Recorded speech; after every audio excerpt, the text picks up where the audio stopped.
Hi there, Janet Fritz here for Galaxy Girl Creations. Welcome to my channel. Welcome to Scraptember and 30 Days of Sketches. We are on day 23, so we are more than 2/3 of the way done. This sketch, kind of a fun one. I was not at home when I was doing this, or I probably would have cut a heart on my silhouette, but you know what? Hearts are not that difficult to cut if you go back to the school age days of fold the paper in half and just cut it out.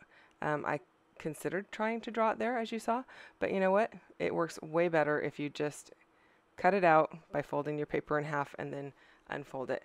So I was originally going to try and do multiple hearts like the sketch calls for, and so I did cut several of them, but I don't end up using multiples. I am going to make an outline here though of the one heart that I do want.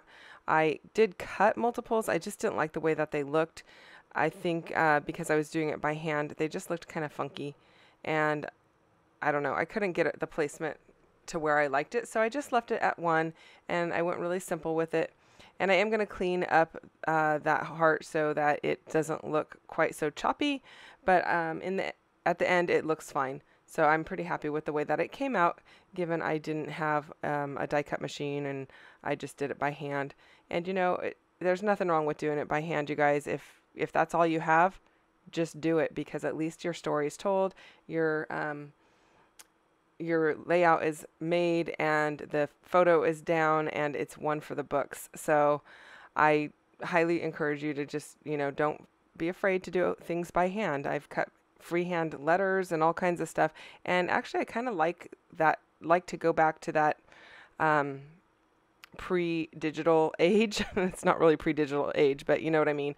Like I like to sometimes go back to doing things manually and having my book have more of a homemade look on certain pages, and I think sometimes it just calls for that. So there are my hearts, and I apologize that I did not show you all of the laying down of things, just because I am not at home and I totally forgot to turn on my camera when I sat back down. But I had this piece of paper, you can see it off to the left hand side there in the corner that has all those florals, and I just sat and I was fussy cutting them, and as I'm fussy cutting them, I'm laying them down. So you do get to see me fussy cut a tiny bit here. If you're not familiar with fussy cutting or not adept at it, my biggest tip is to move the paper, not the scissors. And yes, I do fussy cut with my huge scissors quite often. Sometimes I switch over to my smaller scissors if there's little pieces I need to get into, but for the most part I just use my big ones. And I'm just moving the paper, not the scissors. The scissors just go open and shut, the paper moves around. And so you don't see me laying things down, because as I'm fussy cutting, I'm just putting them where I think I want them, so I know how much more to cut. But now you're going to see me lay them down as I glue them. So the heart, I think the heart is actually already glued. Nope, I might have to take it up and glue the heart down. Yep, I'm pretty sure. And then I am going to use those acrylic pieces. Those are some really old acrylic pieces from Redefined Creative. They've been in my stash for, I don't know, a year and a half maybe. So I don't even know if you can get those anymore or not. I have no clue. But I know that somebody's going to ask me, so that's where they're from. Okay. And so I am trying to use up a lot of the acrylic that's in my stash, because I am enjoying using some of the newer stuff from Colorcast Designs and some of the newer stuff from MK Gunn over at Some Assemblage Required. And she makes beautiful, beautiful stuff. So trying to use up some of the old stuff so that as the new stuff comes in, I don't have a backlog of it. I am using some little glue dots. These are from Eileen's. And I got them at a resource area for teaching back years and years ago when I had Girl Scouts and 4-H kids. And so they were just like these, they come a single dot sandwiched between two pieces of acetate or plastic or whatever. And so I'm trying to use those up just to get them out of my box of adhesive and onto my page. So that is what I'm using to adhere the acrylic pieces. And then I'm just moving these little tiny, it's kind of like a dark periwinkle. It's a little bit like navy, but it leans towards a little bit more towards purple, but it's really dark. So I don't know what color that is actually. Maybe it's considered indigo. I'm not really sure. But I am using those kind of little bits and pieces as you would like an enamel dot or a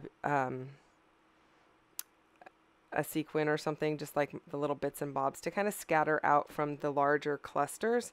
And I like the way that it looks. And I'm not doing anything super fancy for my journaling or anything. I'm just going to add a little bit there. This photo is the photo taken as we left our beach rental on Mother's Day weekend, and it is 4 generations. So it's my mom, me, my daughter, and then Noah. And so it's actually my mom was in the car, and Noah was giving her a hug goodbye, and so we thought we'd just snap a quick photo, and I just thought it was cute, and so I wanted to go ahead and get that on a page somewhere. And so I really like the way that it looks. And I don't know, this might go in my this will probably actually go in my album. I think I've done a 3 generation already from that same weekend, and that might go in Noah's album. I'm not really sure. I haven't decided that quite yet.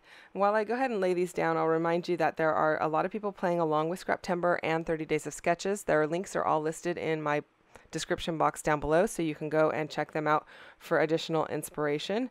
And a shout out to Christy Harriman over at Christy's Beautiful Life and the Scrappy Sisters over at their channel, which is the Scrappy Sisters, and Laura Alberts on her channel for putting all of this together. So I've been really enjoying this series, and I've been giving them a shout out periodically, so I wanted to make sure that I continue to do that. And so you guys know all of the work that went into this was done by these fabulous ladies, so make sure you go and give them some love as well.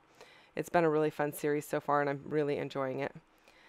So I'm going to go ahead and get all of that stuck down, and those little tiny hearts, I'm using those same pieces from Eileen's. And the nice thing about having these glue dots that are sandwiched between the plastic is I can cut them in half without gumming up my scissors, because I can leave the plastic on both sides. A lot of times, you know, your glue dot is just on one side and they're rolled up, and then you have the piece of paper backing it, but then your scissors get all gummy. So it works out great for this because I can cut them in half, because some of those acrylic pieces are really narrow and I don't need the full glue dot because otherwise it sticks out. Now, I don't know if these are anything that you can buy. They're kind of like a travel pack, and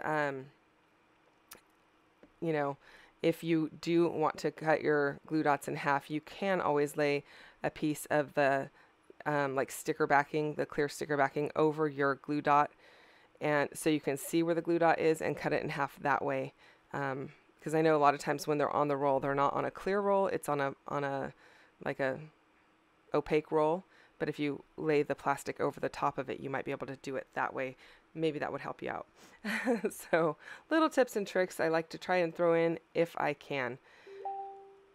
Did not do a title or anything on this page because I already have a page that is similar with the 4 generations, and maybe I should actually add a title if I'm going to put them in 2 different albums.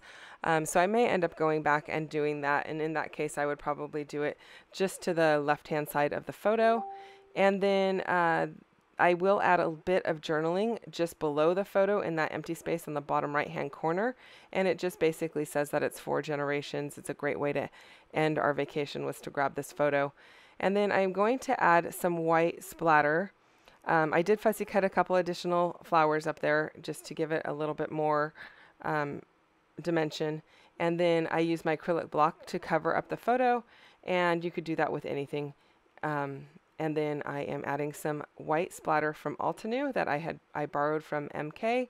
We are actually at a retreat together during this, and so she was kind enough to loan me some of her supplies. So there's the finished product. I hope that you enjoyed this video. If you have questions or comments, feel free to leave those down below. I will get back to you as quickly as I can. Thank you so much for watching. If you did enjoy the video, I would love it if you'd give me a thumbs up. And if you're not already subscribed, I'd love for you to subscribe too. So I'll see you guys again tomorrow for another video. Bye-bye.